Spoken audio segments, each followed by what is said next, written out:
Now, is it me or is it hot in here tonight? It really is, Jonathan. It really is hot. Must have been that hot band we got over there. Look at this, that hot house band. No, I don't want to dwell on the Python stuff because I know it's a few years back, but there was one thing I remember from watching it in my youth was that you always seemed to be in drag more often than the other. You noticed, Jonathan, you noticed. Oh, wonderful. No, what was this? Was this through choice on your part? Or no, it was inertia on the others, actually. Nobody else wanted to do it. But Terry, you also appeared naked more often than the others as well. That's the same reason, really. I mean, no one else could be persuaded. Actually, John, you see, couldn't be persuaded to do it on a Python show, but he did it on any other show. I mean... And he does it in his new film, doesn't he? Yeah, Fish Called Wanda. Excellent film, by the way. Fish Called Wanda. Now, come on, you can't come on plug someone else's film. Oh, no, that really is. Terrible film, sorry. This doesn't stem from your childhood in some way, then? This is what I thought. You didn't go to public school or anything? No, I didn't. No, I went to a grammar school. Yeah, it's a bit straight there, you know. Now, you own a brewery, I believe, is it? No, I don't. No, you don't own a brewery? No, I don't. I did start one about a long time ago, about 10 years ago, but it isn't going in. The idea was to sort of try and produce beer in very, very small quantities, and we eventually achieved the ultimate in not producing any beer at all. Yeah. Do you mind if I lose some time? I'm hot. No, actually. Can I take my jacket off? Yeah, it's very hot. Excuse us, ladies and gentlemen. It is.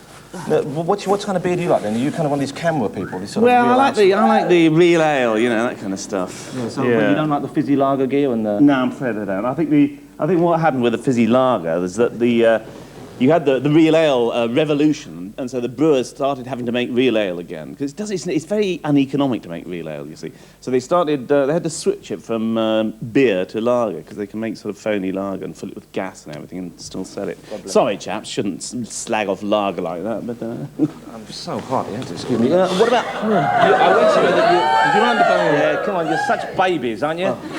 Well, Steve, put that shirt back on, will you? Now, I read you're a member of the Ecology Party, or you're ecology-minded at some time? Is it? Well, yes, I haven't actually joined the Ecology Party, but I certainly do think they're doing it's a very sensible... But how serious were you about it? I mean, did you sort of take up walking or cycling everywhere, or...? No, I don't, unfortunately. I did cycle once into London, and I thought I was so scared. I don't know how people do it. Yeah, it's pretty... would you fancy politics at all?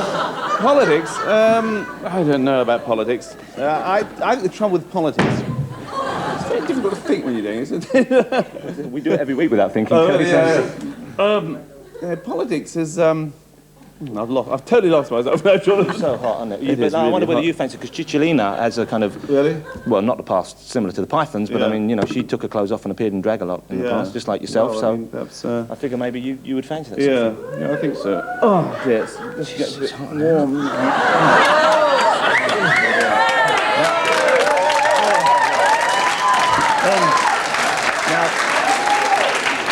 You are, of course, a respected director, and you're due to direct a new movie soon, Eric. Yeah. How do you deal with the pressure of directing? Do you find that responsibility changes you? You know, it's all right directing as long as you've got clothes on. Really, yeah, so it gets. I was directing Life of Brian once. I was doing the old hermit in a hole who'd been in a hole, hadn't spoken for 60 years or something, and I was totally naked in this particular instance, except for beard to cover me, me doodads. Of course. And I always have a beard to cover me doodads. Yes. Oh. But you don't find it gets in the way too much. No.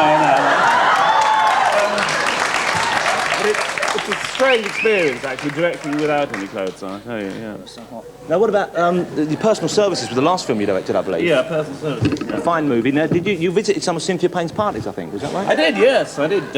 David Leland, who wrote the thing, actually, dragged me along, kicking and screaming, to a couple of Cynthia's parties for the atmosphere, to get the atmosphere. And did you indulge at all? They used to have floor shows and... Be careful what you do with that, will you? This is the sound man. He said it was better. He did, yeah. Well, did you join in at all, though? No, I think they were jolly interesting parties. I think they were sort of... I think they were probably, from what I hear, rather similar to, your parties, actually. No, you don't hear that. You don't hear anything of the sort, Terry. Yeah, it's sort of, a lot of rather elderly men sipping sherry, that sort of thing. Well, the posters were censored for that film, weren't they? Yeah, we got this lovely poster done by Beryl Cook, who does those wonderful sort of round people. Fine,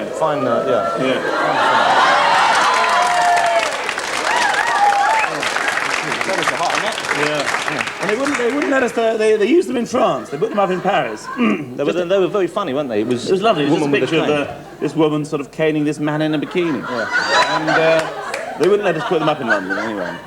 Now you've got a book out at the moment. Yeah, everyone's doing it. It's an acid house sensation. It's ever so hot in here, ladies and gentlemen. I hope you forgive us some, but why don't you join in? Yes, indeed. Now, let's talk about the book, because I'd like to get serious for a second and talk, because it's a fine book, Curse of the Vampire Socks. Would you like to read us one from them? Because I felt a bit squizzed when I first saw it, because I noticed one that I have in a Python book from years ago, one of the rhymes. Oh, one about the boy who ate himself. The boy who ate himself. That was. Well, actually, that was the one I was going to read. Actually, well, what a surprising stroke of coincidence, Zoe. No, it's a book of verse. I've just doggerel actually, which I've just written for children, just in time for Christmas. I know. Well, this one's called Horace. Anyway, I thought I'd read this because it sort of makes sense. Yeah. Much to his mum and dad's dismay, Terry, I'm afraid we've run out of time. I'm ever so sorry. That's all we've got time for, ladies and gentlemen. Thank you ever so much for coming on the show. Thank you for letting me read the first time. I enjoyed it. It's a fine book. Go and buy it. Thanks for watching.